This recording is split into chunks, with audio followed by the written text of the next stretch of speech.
জঙ্গলের সবাই জানত খরগোশটাই সবচেয়ে দ্রুত দৌড়াতে পারে, আর সেই কারণেই সে ছোট্ট কচ্ছপটাকে সবসময় নিয়ে হাসত। এত ধীরে হাঁটলে তুমি কোনোদিনও জিততে পারবে না। একদিন কচ্ছপটা শান্তভাবে বলল, গতি সবকিছু না, চেষ্টা আর ধৈর্য খুব গুরুত্বপূর্ণ।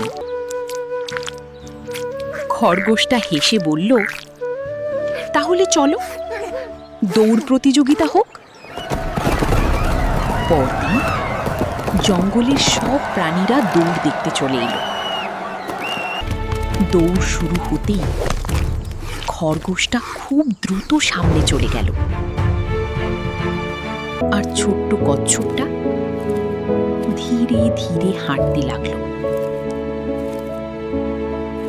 কিছুক্ষণ পর খরগোশটা পিছনে তাকিয়ে দেখল কচ্ছপ অনেক দূরে।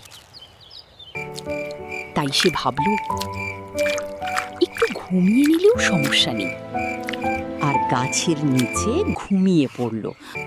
কিন্তু ছোট্ট কচ্ছপটা থামল না, সে ধীরে ধীরে এগিয়ে যেতেই থাকলো। তারপর জানো কি হলো?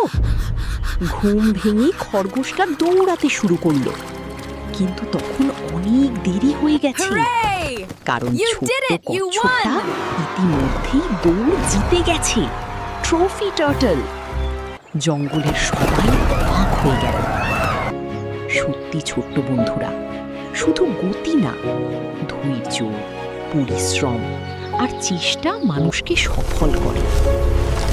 আবার দেখা হবে নতুন গল্পে। সাবস্ক্রাইব করো কথামনির গল্প।